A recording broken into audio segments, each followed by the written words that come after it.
Hello and welcome to Social Perspectives. I'm Jay Gentile Everett, and we are so happy that you have joined us tonight. We're trying to relate to those who are less fortunate than we are.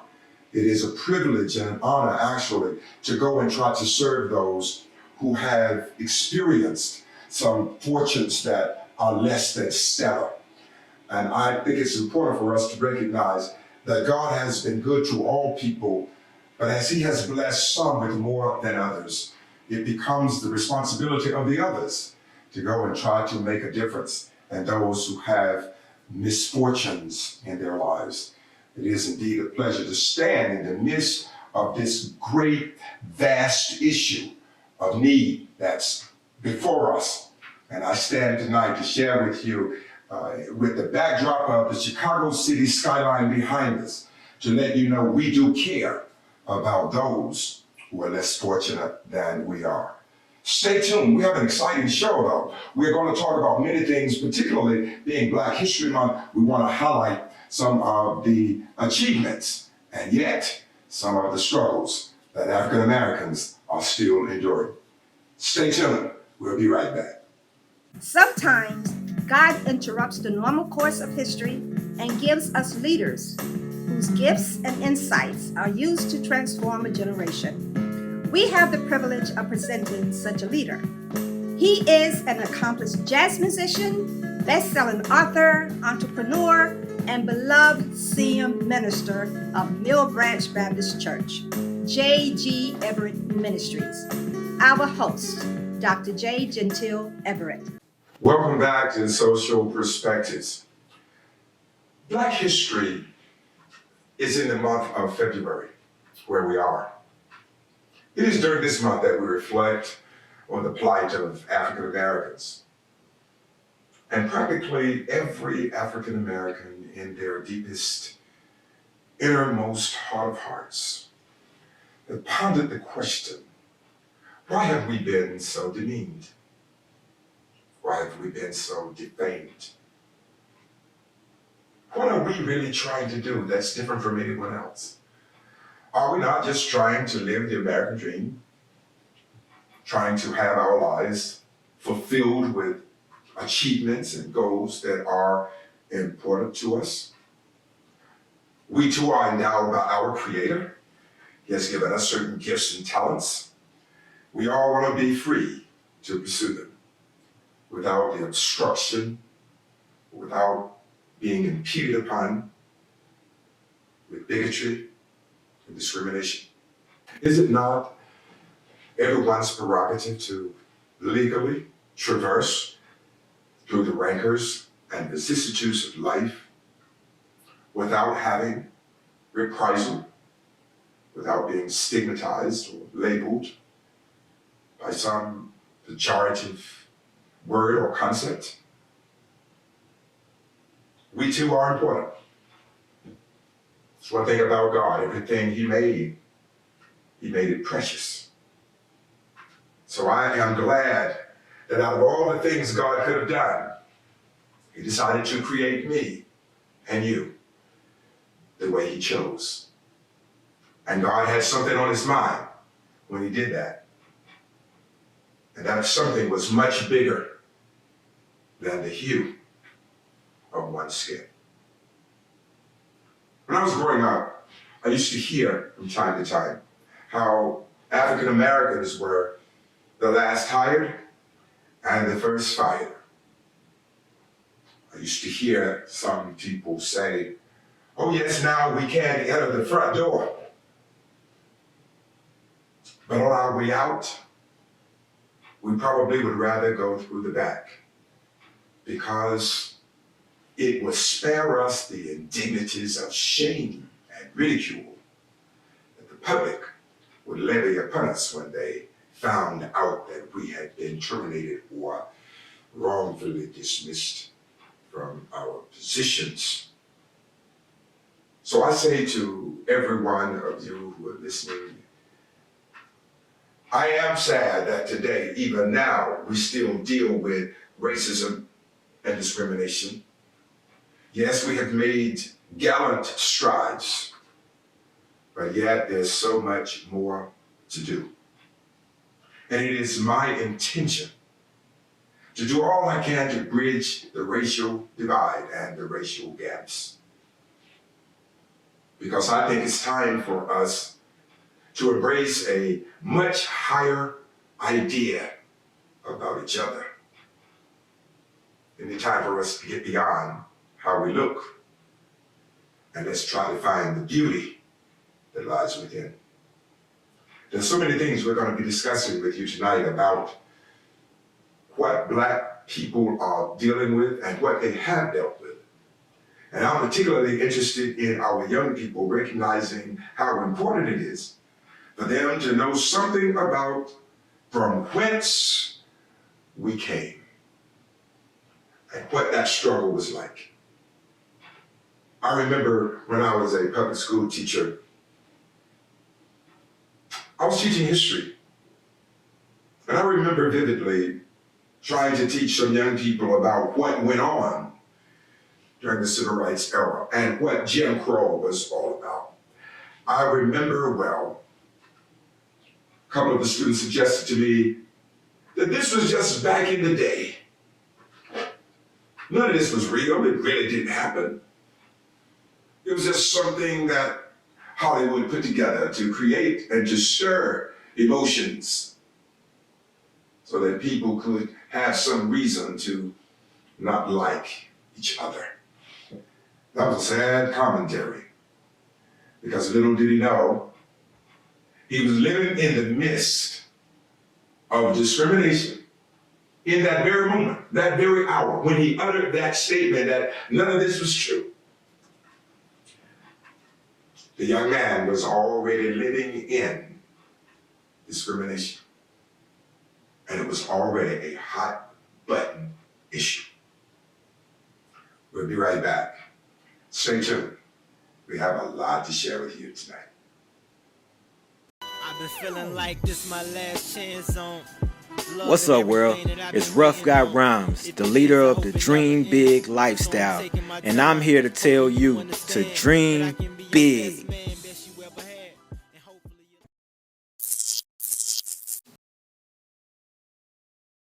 Welcome back to Social Perspectives.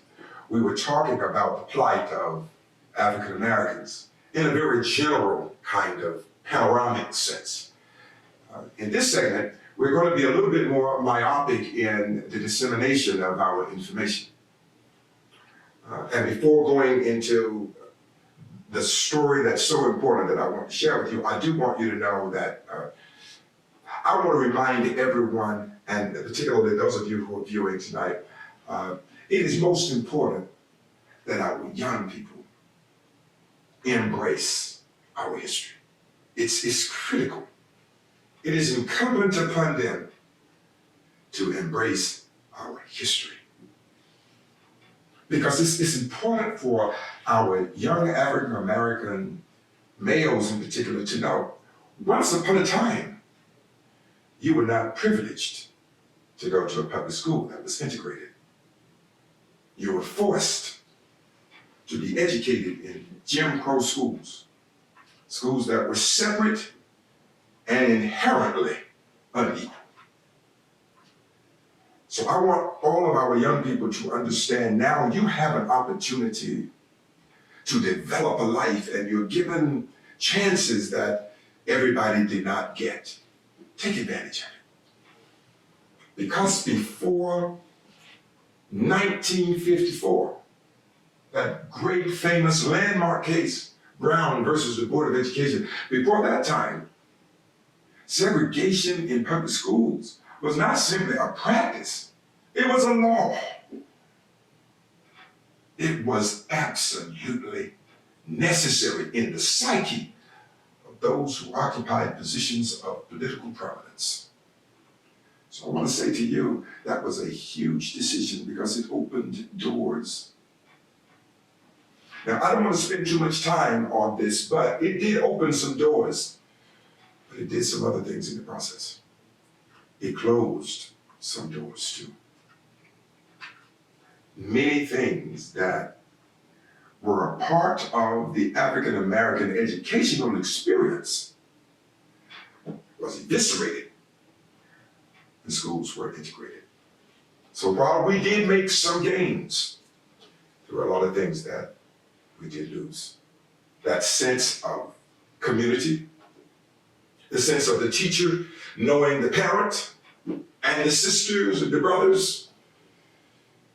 So there was a different level of respect that the young African American would take to the educational system, because they recognized that everybody that was going to be involved in this process knew each other. The parents and the administrators and the teachers, they knew each other.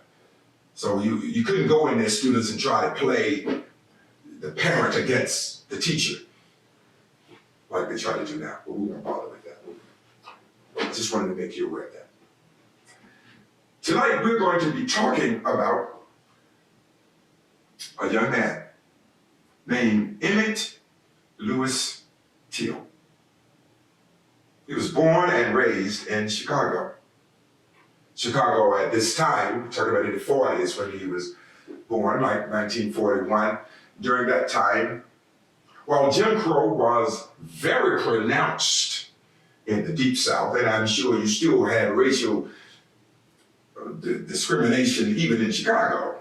There's no question about that. But in the South, it was blatant and it was glaring. There was great audacity that was put in place to make sure that people understood what the Southern code of social conduct was to be. Emmett Till, in 1955, he's 14 years old.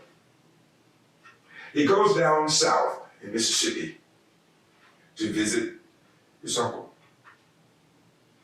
to visit his cousins, to go just have some Southern fun from the life in Chicago. Now, in Chicago, as indicated earlier, there was discrimination.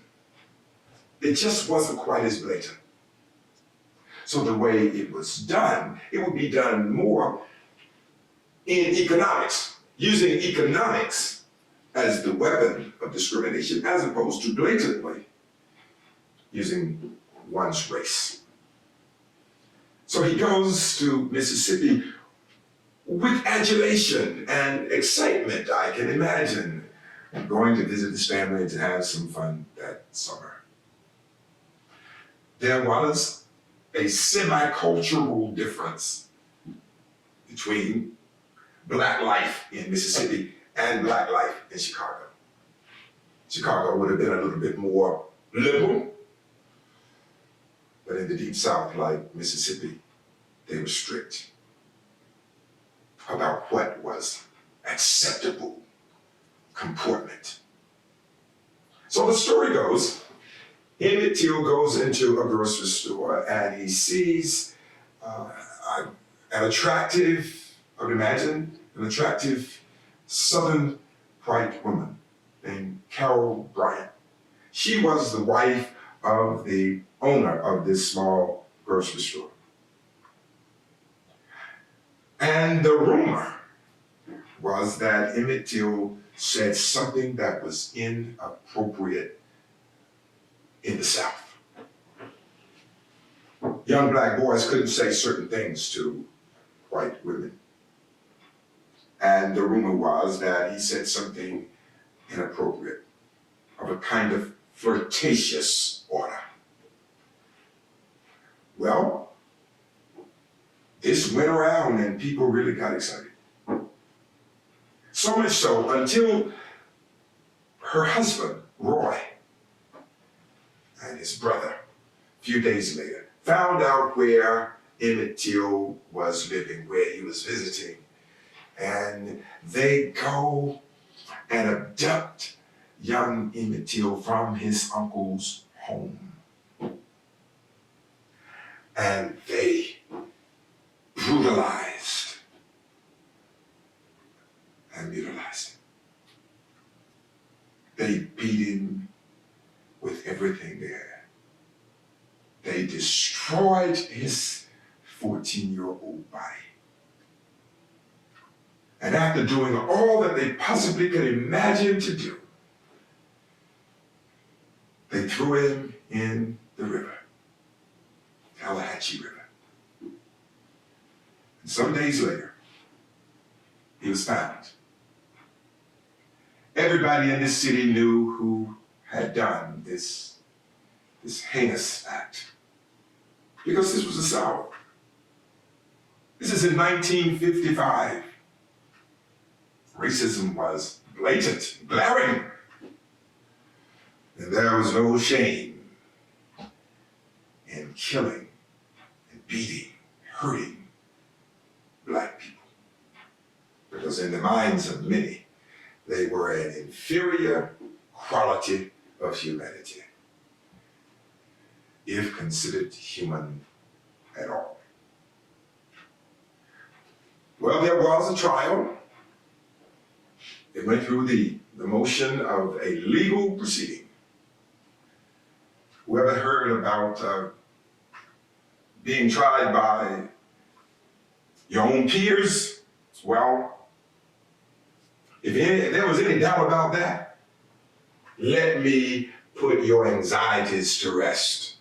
It was indeed a jury, not only of his own peers, but of his kind in thought, his kind in pigmentation, his kind in practice, and his kind in philosophical outlook.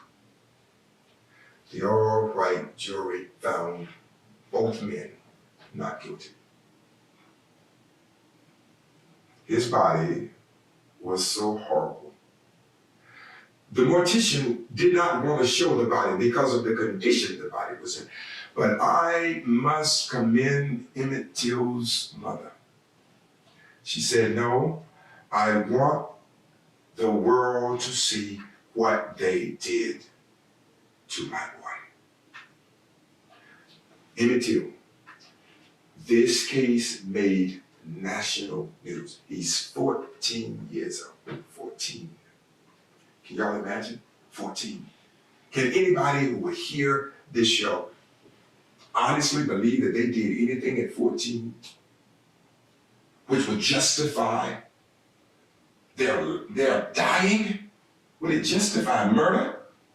Would it justify where a 14-year-old could do something and there should not be any more opportunity for them to even change, even if the behavior was inappropriate? He was 14.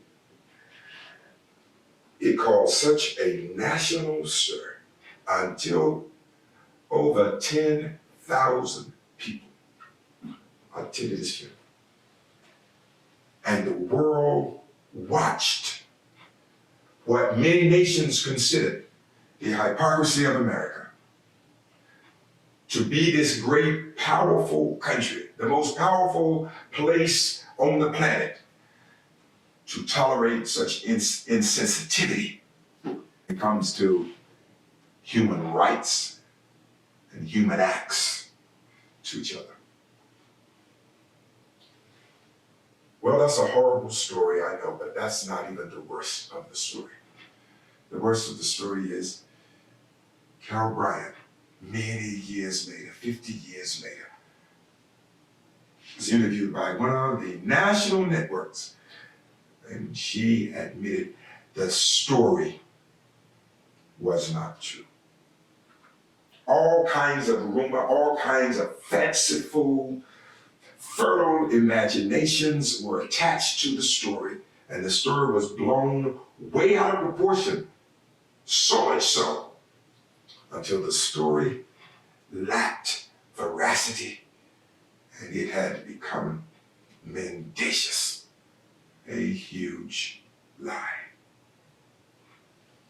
Some in the story had some contention that he touched her around her waist. She said no such act ever occurred. At best, it was a look or a word or two exchanged, nothing like it had been sensationalized to be. She admitted that. But you know what's sad? To this day, who can you punish? who can bear the burden of having committed such an atrocity in our community. Stay tuned. We'll be right back. Before signing off tonight, check out a sample of our musically multi-talented host, Gentile, on his 2 albums about to drop. From the religious to the romantic, the Gentile touch is always moving.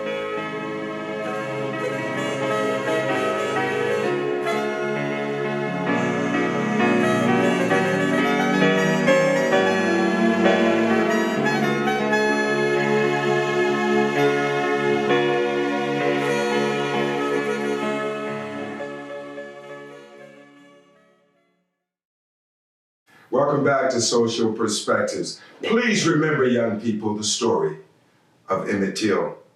Let's not be another Emmett Till. We've already had one. Lastly, I would like to tell you, we have some African Americans right in our midst. We're not talking about Martin Luther King. We're not talking about Michael Jordan or Tiger Woods or Jackie Robinson. We have some really wonderful African Americans right in our midst who are doing some great, great things. They too had to deal with racism. They know something about discrimination, but they did not allow that to get in their way. They continued to forge ahead because they had vision and they had goals that they were trying to reach. I just want to tell you that I am so honored tonight to recognize this great, distinguished educational leader and pioneer who's right in our midst. Her name is Mrs. Beverly Everett Satterfield. She is the principal of the Omega School of the Arts Academy at Mill Branch. Mrs. Satterfield was determined that she wanted to have an educational facility for those who were less fortunate and those who needed a little extra help. So she went on her own and she partnered with me because she wanted to make sure that young people, whatever color, whatever the socioeconomic background, would have an opportunity to receive a private school Christian education. She has done that. Mrs. Beverly Everett Satterfield, we take this time and we honor you because of the great work that you have done in bringing these goals of yours and this great vision to educate others to fruition so that other people who are coming behind you can have an opportunity to shape their view of the world with a foundation in Christianity and with a sound educational background. I am a recipient of a private high school education, and it has made all the difference in the world in my own life. Those of you who are looking for a place for your young person to be educated, look no further. Omega School of the Arts Academy at Mill Branch. They are doing great things there. You want to be a part of this great move. Thank you, Ms. Satterfield. She has given me the privilege to serve as its superintendent, and she's the principal. You know why she did that? I think she did it because she's my sister. She's my big sister. And I want you to know I love you, and I hope you will continue to do the excellent work that you have begun. Thank you. God bless you. Before we go tonight, of course, it is most important that we take a moment and recognize the great people in our community that are helping so many people. And I'm asking all of those out there to continue to help Mill Branch do the great things that we're trying to do. We need your help. And you can help us take the world to another place for those who are less fortunate and those who are coming behind us. Help us with that. Let me recognize the Clinton Inn. Miss Addie, thank you again for all that you do. I really appreciate your kindness, and I look forward to sharing many, many wonderful meals with you as I have done in the past. You're just fantastic. Everybody, please make sure you go and support Clinton's Inn. That is some really good food. I enjoy it all the time. Let me also give a shout out for Scotland Motors. You got Lee Howell over there, who's its president. Please go there. He has an incredible selection of cars. Whatever car you have on your mind, believe me, he has it already out there, and they are always in very, very tip-top shape. Thank you, Lee, for all that you have done. Don't forget the Fish House in Fairmont. Gail and Andre Taylor are the proprietors of that establishment. Great fish, great food, and just wonderful people. Make sure you go there and enjoy a meal with them. Please remember also that we have McKellar Check Cashing, Darren Dillon, Miss Pat White, Salt of the Earth. They don't come any better than that. Please make sure you go there and continue to support them. They are doing a great work, a great ministry to help people who find themselves needing a little bridge over some troubled water. Lastly, let's not forget, if you go a little further north, let us remember the House of Fish. Brother Danny there is a fantastic chef, and he can do some marvelous things with fish. He's not just frying it, he's doing all kinds of other things with it. Please go there. The vegetables are always good. The music is always out of this world. And Danny knows just how to create the ambience for a pleasurable dining experience. Lastly, to all of our business leaders, the Black community are your customers too. Do your business a favor and hire some Black people. Hire some other minorities. Let your business reflect the customers who keep you in business. I'm going to leave it there. We're going to see you the next time on Social Perspectives. I'm J. Gentile Everett. Be good and stay safe. And I hope you have a wonderful week. Shake hands with all of your friends and kiss your enemies.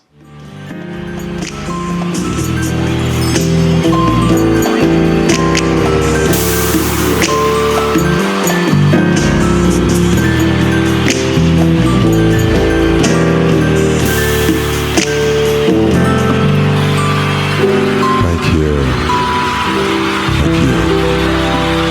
We're going to do something different now.